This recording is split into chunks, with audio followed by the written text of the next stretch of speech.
Vamos a comenzar con el lugar de encuentro entre el liberalismo y el intervencionismo del estado de bienestar garantista, la teoría del Estado de Krause, por parte del doctor Francisco Querol. Muchas gracias, Ana. La verdad es que, y creo que hablo en nombre de todos, para nosotros siempre es un gusto y un placer venir a Uruguay, a Montevideo. Y la verdad es que más en este sentido, en este momento que nunca, ver el programa con la generosidad que tuvo la parte uruguaya que ha organizado estas jornadas, cuando realmente para nosotros fue una sorpresa ver que se realizaban en homenaje a nuestro gran maestro y amigo, Enrique Menéndez Ureña. Esto la verdad es que dio, si cabe, aún mucho más sentido a nuestro viaje aquí, es como cerrar un círculo. Y lo cierto es que esa cercanía que Ana invocaba y recordaba de nuestro gran maestro y amigo Enrique Ureña, esa cercanía en lo humano, yo creo que la hemos encontrado siempre nosotros como réplica y como eco en la comunidad uruguaya aquí, ¿no? La verdad es que siempre nos habéis acogido con ese cariño y esa amabilidad que siempre hemos sentido y que también recordamos en nuestro maestro, ¿no? Yo creo que estas son las cosas que al final quedan, ¿no? Después de una gran trayectoria intelectual.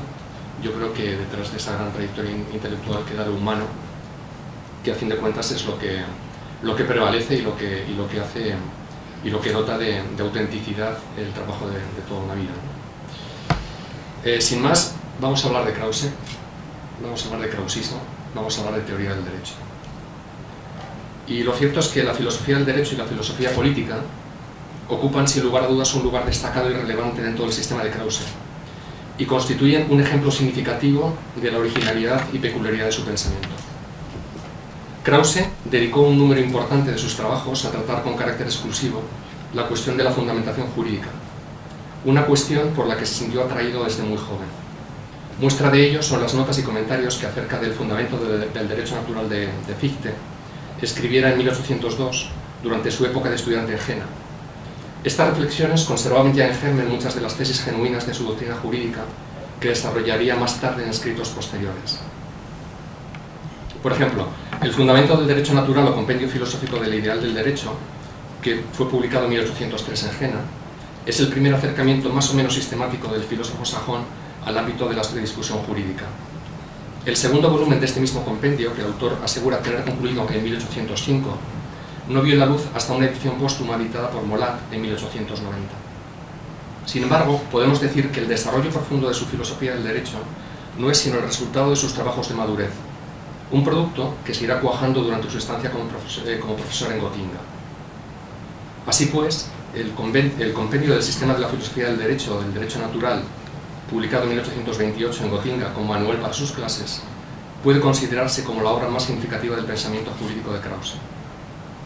No debemos olvidar tampoco la edición que del sistema de filosofía del derecho llevó a cabo Roeder, que citó antes Susana Monreal, en 1874, a la luz del texto directo del maestro y con ayuda adicional de las notas tomadas por sus discípulos.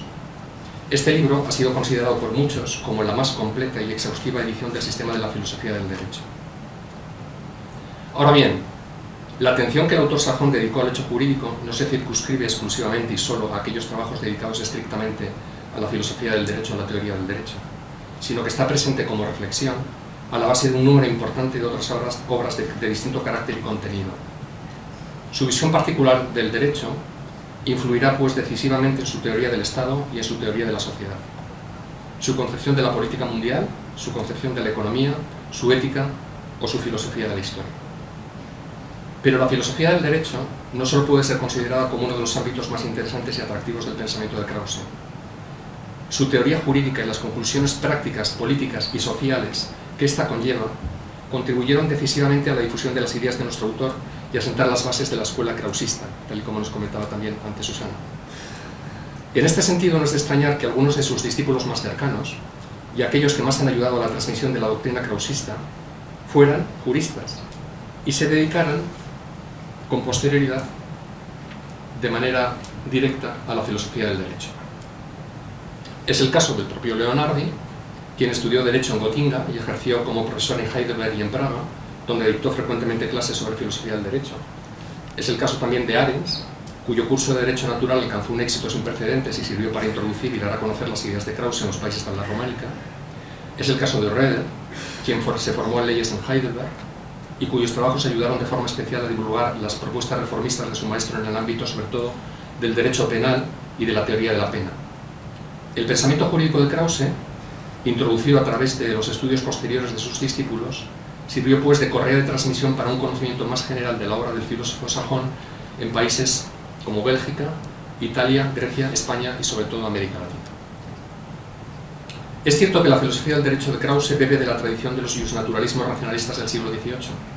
Su fundamentación del derecho es una fundamentación a priori y con pretensiones de universalidad. Nuestro autor renegó tempranamente de las explicaciones de la escuela historicista, que quiso ver en el hecho jurídico el resultado de una deducción histórica que erigió como única fuente legítima de la ley a la costumbre y su expresión en el espíritu de un pueblo concreto. Las teorías historicistas estuvieron claramente influidas por el espíritu romántico y por los movimientos de exaltación de la identidad nacional que animaron los movimientos contrarios a la dominación francesa durante el periodo de las guerras de liberación, como bien sabemos.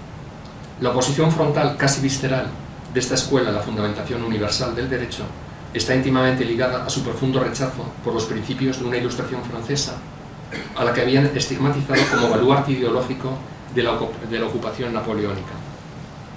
También la filosofía, y concretamente la filosofía del derecho, a las que se llegó a tachar de revolucionarias y de desestabilizadoras, acabaron dentro de esta caja de Pandora en la que se mezclaban a menudo, de forma injustificada, realidades ciertamente diversas y que fueron objeto del impulsivo desprecio de los teóricos románticos. Krause supo además desenmascarar el velado interés ideológico que se escondía tras esta restricción de la esfera del derecho por parte de algunos teóricos de su tiempo. Aquellos que pretendían hacer valer el orden establecido como un orden natural, como el único posible y deseable, aquellos que condenaban al derecho a una función meramente formal en la aplicación de la ley positiva, que circunscribían su campo de acción a una tarea casi policial en la defensa de la seguridad legal, no perseguían a su juicio la realización de la justicia, sino que actuaban movidos por un interés encubierto. ¿Cuál era este? La preservación y la legitimación del orden social establecido. Un orden social en el que se primaban los privilegios de las clases dominantes y donde las libertades y derechos individuales más básicos eran ignorados. La doctrina jurídica kraussiana, a riesgo de ser tachada de desestabilizadora y revolucionaria por parte de escuelas como la nominalista, se atreve a otorgar al derecho un compromiso mucho más profundo en la consecución de la justicia.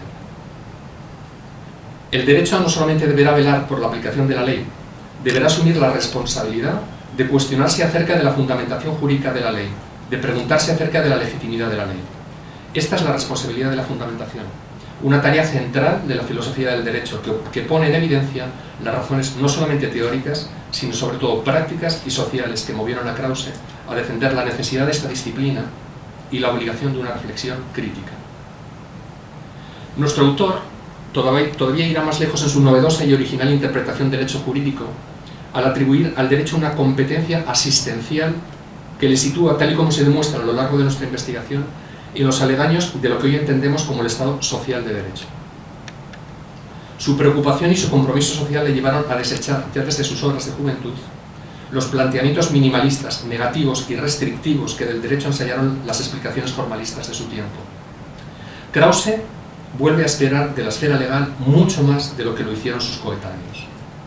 Los formalistas, y en especial Fichte, influidos por el espíritu liberal clásico, y subrayo clásico, por su visión individualista de la sociedad, y subrayo individualista, y su marcado sello privado, tenderán a limitar el papel del derecho al de un mero garante del principio de convivencia.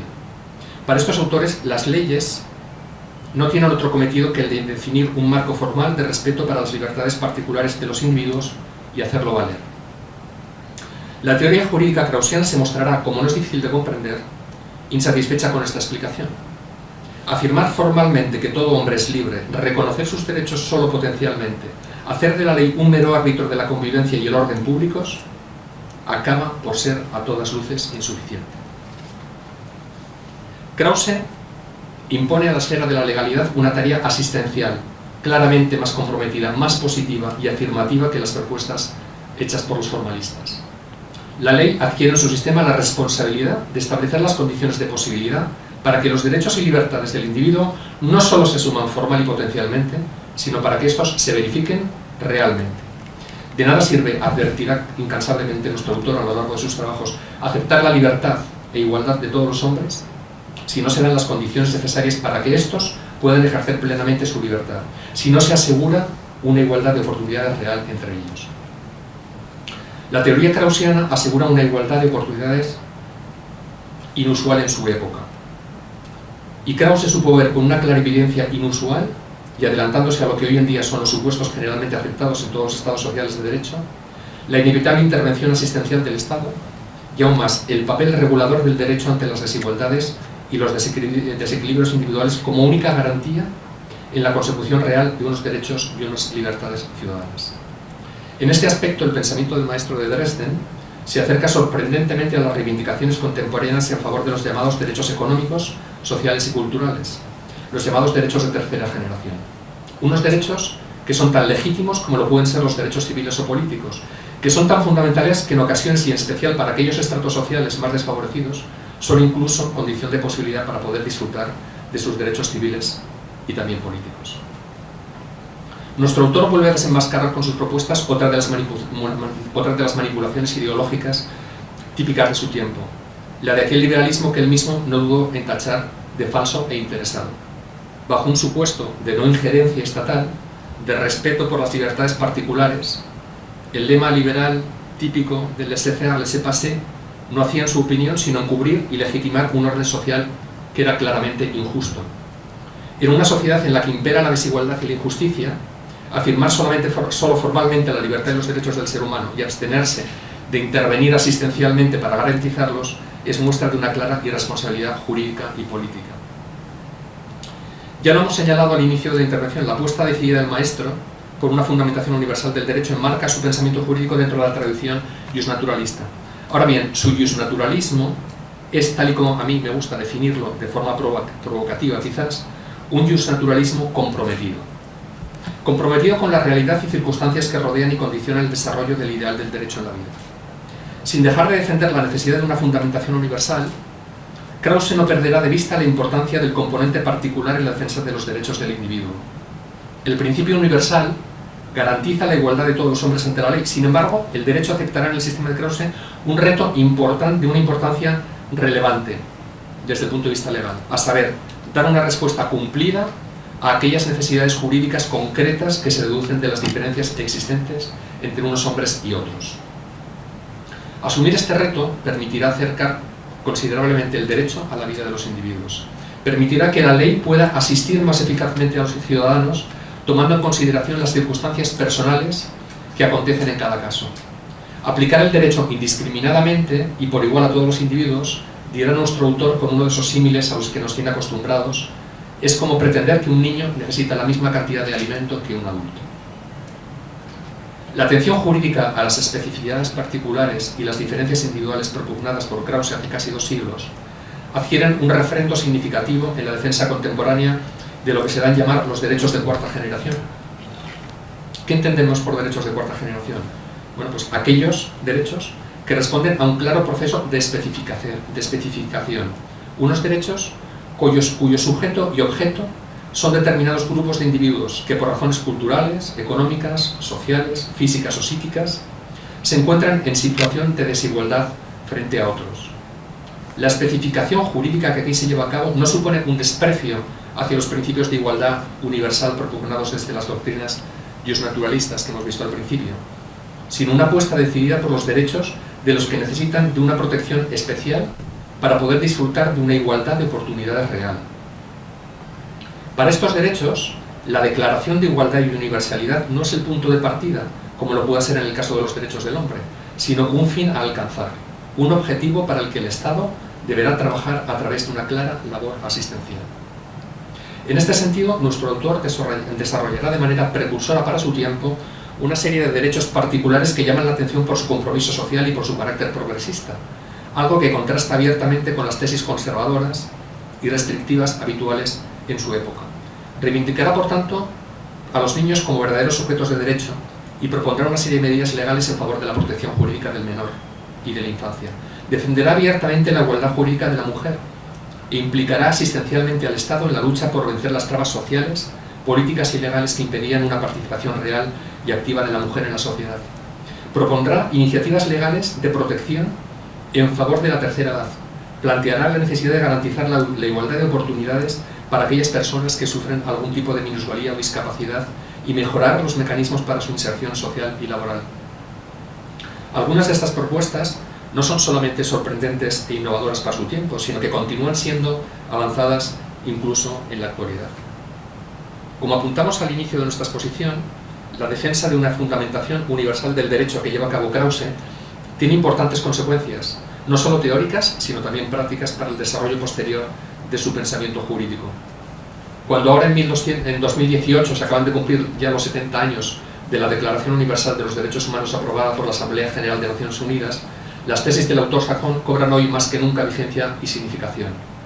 Su doctrina sitúa, tal y como hará tiempo después de la Declaración Universal de 1948, a la condición y dignidad humanas en el centro de la fundamentación jurídica. El respeto por la dignidad de la persona coloca a los derechos humanos en un ámbito universal y sienta las bases para hablar de un verdadero derecho internacional. Un derecho internacional que no se justifica sobre la base de pactos contractuales entre Estados, sino que encuentra su fuerza en el reconocimiento de la condición humana como valor universal que debe ser respetado y protegido por encima de cualquier condición nacional o local. Adelantándose a la propia Declaración Universal de Derechos Humanos, Krause desarrollará a lo largo de sus trabajos y con ese espíritu precursor al que nos acostumbra, un verdadero catálogo de derechos humanos del que nos hemos ocupado extensamente a lo largo de nuestros diferentes trabajos. En este contexto, demandará la igualdad de todos los hombres ante la ley, luchará contra todo tipo de exclusión y se opondrá a la discriminación que imponen las distintas formas de privilegios. Reivindicará, por ejemplo, el derecho a la vida y a la integridad física, el derecho a la protección de la intimidad y al respeto a la dignidad, el derecho a la libertad de conciencia, de opinión y de expresión, el derecho a la libertad de cátedra y prensa, el derecho a la propiedad privada, al trabajo y al descanso, el derecho al bienestar, a la salud, el derecho a la educación, así como el derecho a la libre asociación y a la libre circulación, entre otros. Las exigencias que nuestro autor lleva a cabo en estos ámbitos son tan vanguardistas que llegan a superar incluso las previsiones de la misma Declaración de 1948. Para encontrar una correspondencia legal a alguna de sus propuestas, deberemos quizás buscar en la Carta Social Europea, que fue promulgada con posterioridad incluso a la propia Declaración Universal que la completa.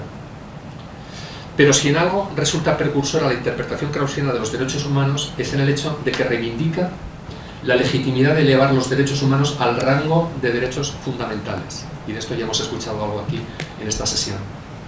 Todo aquello que se demuestra como necesario para la realización de la condición humana debe, a juicio del filósofo sajón, poderse exigir como un derecho fundamental. Los derechos humanos no son, pues, en su sistema, un marco general de principios de referencia para el derecho positivo, sino que adquieren una verdadera fuerza y eficacia jurídicas, algo que supera con creces las expectativas de la propia Declaración Universal y que no fuesen una resolución de la Asamblea General de Naciones Unidas sin valor legal vinculante la que vino a refrendarlo.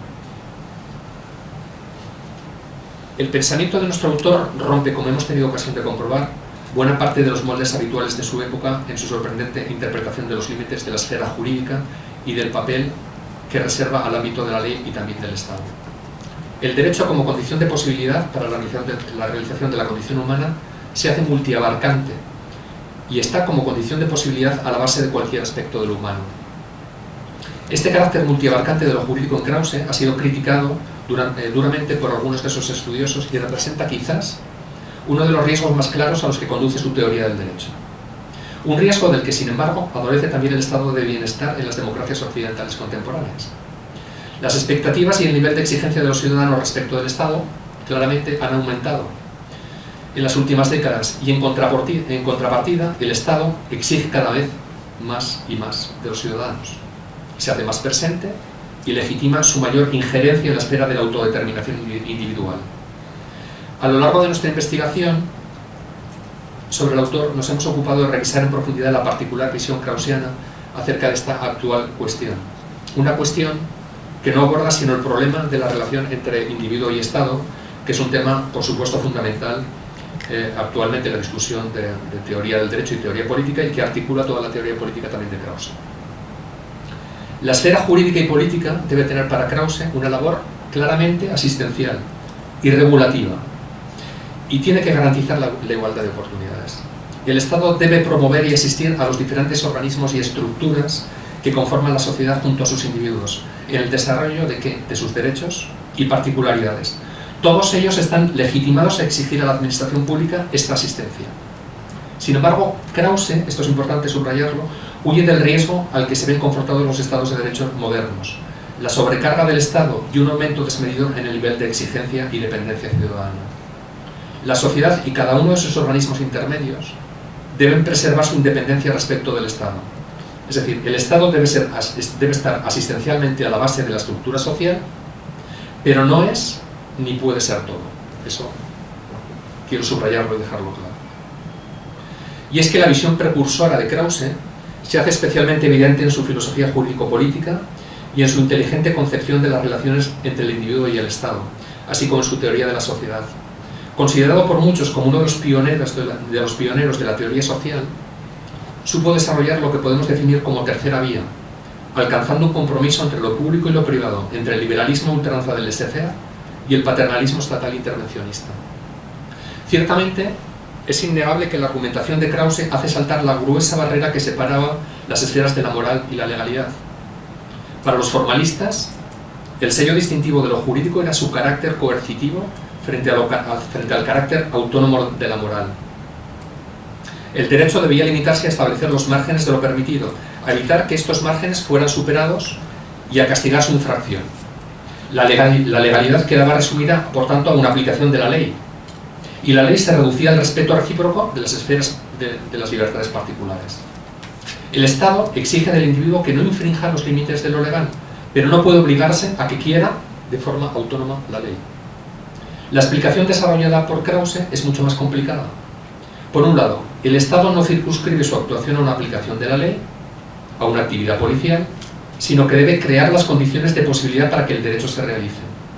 Esto es, el Estado ya no solo define los márgenes de la legalidad o la ilegalidad de los actos del individuo, sino que asume, esto es importante, la responsabilidad de sentar las bases de posibilidad para que este individuo se conduzca conforme a la ley. En esta responsabilidad, el Estado se siente autorizado a educar al hombre en el derecho y a formar su voluntad en la realización del contenido jurídico. Para Krause, la esfera interna de decisiones del individuo pasa a ser competencia jurídica. Esto es curioso. En tanto que el derecho interviene de forma directa o indirecta, orientando la determinación del individuo conforme a un modelo de lo que es natural, humano o justo.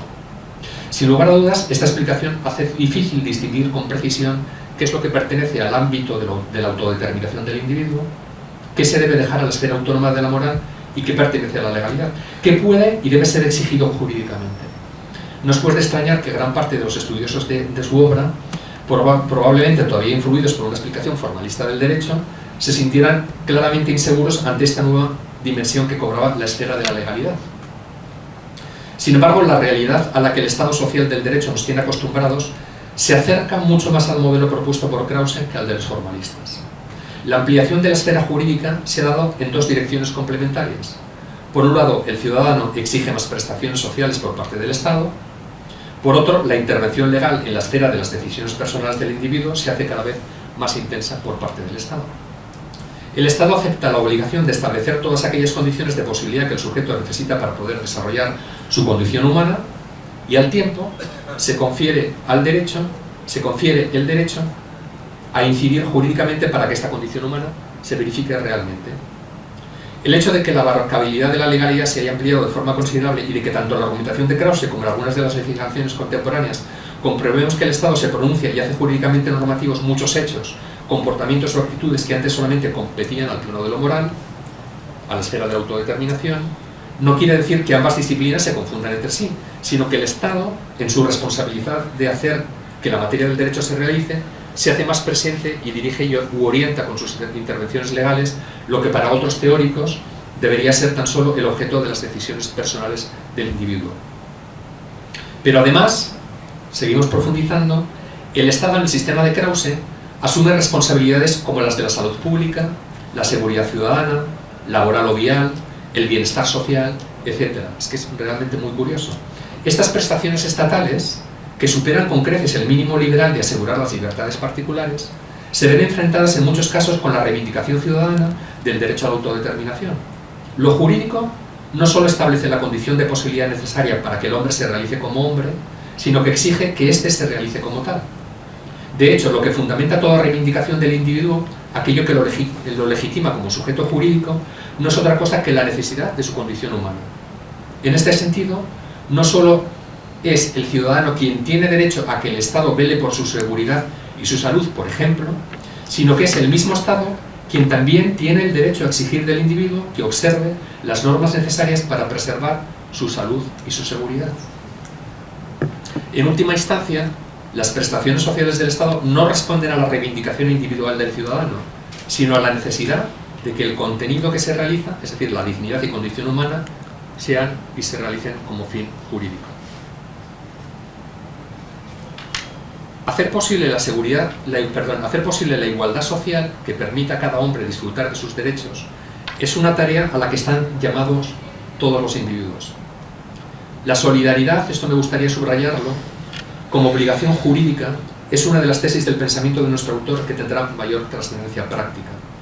La fortuna y la desgracia, subraya Krause, en su segundo tomo de su Fundamento del Derecho Natural, es cosa de todos. Esta es una buena expresión del espíritu de solidaridad social que anima toda la teoría jurídico-política de nuestro autor. Un tema, por otro lado, como ya hemos visto, de rabiosa actualidad, en un mundo globalizado donde las desigualdades entre pueblos y donde los movimientos migratorios ponen en tela de juicio el débil equilibrio entre la necesaria defensa de los derechos humanos, la responsabilidad jurídica para con los más desprotegidos y la capacidad de respuesta de los estados de derecho contemporáneos. El Estado de cada ciudadano, según Krause, debe asistir y apoyar con los medios a su alcance a aquellos individuos menos favorecidos, a aquellos que se encuentren en inferioridad de condiciones, bien sea por razones inherentes a su naturaleza, bien sea por causas ajenas o circunstancias azarosas. Según esto, subrayará críticamente Krause, se puede comprender la falta de fundamento de la norma jurídica común, los daños casuales deben ser soportados por aquel al que le afectan. Todo lo contrario, dice Krause, el derecho aspira, en la medida que la naturaleza del daño lo permita, a hacer nula esta norma y hacer prevalecer antes bien la siguiente. El Estado se hace cargo de los daños que afectan a un individuo de forma fortuita y deja que estos sean asumidos por todos los ciudadanos de forma equitativa. En este breve texto de nuestro autor queda patente la superación de la acepción esencialmente privada que del derecho tenían los formalistas. El sujeto jurídico por excelencia no es el individuo particular, sino la humanidad, en cuanto que es una unidad orgánica. De este modo, al aceptar como fin jurídico el establecimiento de las condiciones de posibilidad para la realización de la condición de la humanidad como unidad, cada individuo pasa a estar implicado necesariamente en la realización del todo. Cada hombre debe colaborar de forma afirmativa, no solo restrictiva, en la creación de las condiciones de posibilidad que permitan a todo individuo disfrutar de sus derechos. Como observaba Arens, acertadamente, el derecho adquiere en el sistema de Krause un carácter mucho más público. No sé cómo estoy de tiempo. 10 minutos. Voy a intentar ir deprisa, pero no quería acabar mi exposición sin señalar algunas cosas curiosas, pero también sorprendentemente innovadoras en el pensamiento jurídico de Krause. Por ejemplo, el filósofo Sajón, en otro orden de cosas, y siguiendo con su interpretación novedosa, se atrevió a hablar incluso de algo impensable para su época. Habló de los derechos de los animales, e incluso de los derechos de la naturaleza. Krause llega a proponer iniciativas legales en favor de los derechos de los animales que recuerdan a las legislaciones contemporáneas sobre la protección jurídica del animal contemporáneas y actuales. Legislaciones que, tal y como hemos señalado en nuestro trabajo, se ven en muchos casos superadas por las innovadoras y clarividentes reivindicaciones de nuestro autor al respecto. Tan solo imaginar el espectáculo de la carne cocida de nuestro animal de compañía no nos provoca repugnancia, dirá Krause. Y sin embargo, se convierte el animal en algo distinto, algo mejor o peor, por el simple hecho de ser nuestro animal de compañía. Krause anotaba estas líneas en su diario en julio de 1820, con un tono airado y con cierto afán provocativo. Lo que subyace en el fondo de este tono sarcástico es, sin embargo, la cuestión teórica acerca de la consideración jurídica de los animales. Una cuestión que ocupó un lugar destacado en la filosofía del derecho de nuestro autor y que adelantó conclusiones tremendamente progresistas para su tiempo. No es por extrañar que un autor como Bergenza, en su libro Ética de los animales, premiado por la Asociación Alemana de Protección de los Animales en 1888, resalte la figura de Krause como el primer autor en integrar los derechos de los animales dentro de su teoría jurídica, lo cual es sorprendente y casi curioso, ¿no? No menos curioso resulta su lucha por los derechos de la naturaleza, con los que se aproxima de manera inusitada a los planteamientos más actuales en defensa del medio ambiente y del desarrollo sostenible. En su crítica al antropocentrismo, que lastra inevitablemente la protección de la naturaleza por parte del hombre, la teoría de Krause acabará incluso por ser claramente más avanzada que muchas de las tesis contemporáneas, al llegar a distinguir entre los derechos del medio ambiente y el derecho al medio ambiente. En cualquier caso, Krause también reconoce la necesidad de un uso racional de la naturaleza. El espíritu ecológico en la obra de nuestro autor no es un espíritu retrógrado e involucionista que niega el desarrollo y el progreso en virtud de una preservación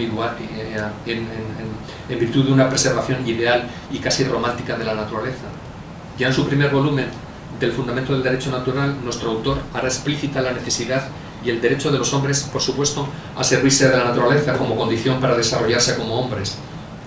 En su evolución, la humanidad está legitimada a usar de la naturaleza, pero como hemos visto, este uso deberá ser un uso legítimo. Y esta legitimidad marcará unos límites al uso de la naturaleza por parte del hombre. Límites que en el sistema de Krause quedan establecidos por el respeto a la propia condición de la naturaleza. Salvando estas diferencias que separan la fundamentación de nuestro autor de las tesis casi contemporáneas, como les he dicho, nos atreveríamos a ver en los argumentos propuestos por él hace ya casi 200 años un esbozo precursor de lo que hoy en día se ha dado en llamar los derechos de la naturaleza, pero sobre todo el desarrollo, las teorías del desarrollo sostenible. Como ya haría Krause al ocuparse de la relación jurídica con los animales, para nuestro autor la naturaleza se encuentra en una relación de cierta subordinación respecto de la humanidad. Esto es, en cuanto esfera inferior, debe contribuir en su medida a la realización de la condición humana. Ahora bien, tal como hemos señalado, este tributo de la naturaleza para con la humanidad debe ser un tributo sostenible, y sostenible no solo para la humanidad, sino también para la propia naturaleza. El compromiso entre desarrollo y sostenibilidad no pasa solo por los límites que marca la propia supervivencia de la especie humana, por las garantías de una cierta calidad de vida en un futuro inmediato.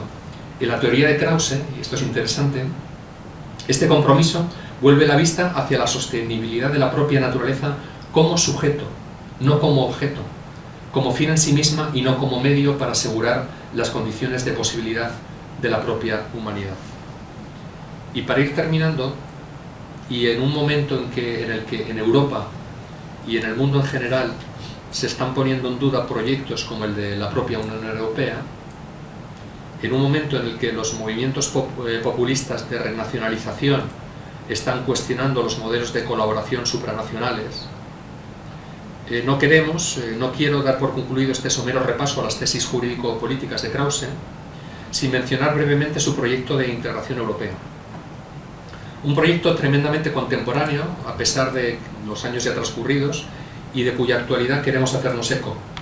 Es el proyecto de una Federación Europea de Estados como base para la paz general y el medio jurídico frente a todo ataque contra la libertad interna o externa de Europa, que fue presentado por Krause, tal como hicieron otros de sus coetáneos, como contribución para la reflexión que acerca del futuro de Europa debía darse con motivo del Congreso de Viena, celebrado el 1 de noviembre de 1814. Su trabajo, como muchos otros, no fue tomado en cuenta por los representantes políticos de las grandes potencias en aquel momento. Sin embargo, las ideas y tesis que nuestro autor aportó en este escueto trabajo encierran una visión tan precursora de lo que debe ser la Federación Europea, que algunas de sus propuestas se encuentran refrendo en algunas de las actuales iniciativas emprendidas en el marco de la Unión Europea, y que hoy más que nunca siguen dando sentido a este proyecto que la verdad es que tanta paz, seguridad y cohesión social y económica ha ofrecido a sus miembros desde su constitución. Como ejemplo citaremos algunas, como la necesidad de crear un Tribunal de Justicia Europeo que vele por el cumplimiento de la legislación comunitaria, un Parlamento Europeo que ejerza las veces de una Cámara de Representación de los Estados miembros, la consecución real de un espíritu de ciudadanía europea entre los pueblos de Europa, la supresión de fronteras y el establecimiento del derecho de libre circulación. Como ven, son propuestas que son sorprendentemente actuales y que se están volviendo a revisar, para bien, pero también para mal. Krause quiso ver en esta unión de estados algo más que un simple equilibrio de fuerzas, esto es importante. Algo más que un mero pacto de no agresión. Igual que su teoría jurídica, en su teoría política iba más allá de esto. Y en este sentido, implicará directamente a todos los países de la Unión en la realización positiva, de vuelta, en la realización positiva y efectiva de los derechos y libertades del resto de los miembros que componen la Federación. Una actitud que recuerda en ciertos aspectos al espíritu del que bebe el principio de cohesión política y social de la propia Unión Europea. En este proyecto llegan incluso a apuntarse dos aspectos de la política comunitaria internacional que acaparan hoy en día una atención especial. Nos referimos, como no puede ser de otra manera, a la necesidad de desarrollar una verdadera política exterior y de seguridad común en la Unión, y la no menos conflictiva cuestión acerca de los límites y legitimidad de la injerencia en conflictos internacionales. Precisamente dos de las cuestiones más abiertas, polémicas y centrales en el debate sobre la continuidad y legitimidad de la propia Unión en estos momentos, junto, por supuesto, al tema controvertido, vital y de máxima importancia en la Unión como es el de la inmigración. Y con esto termino. Muchísimas gracias.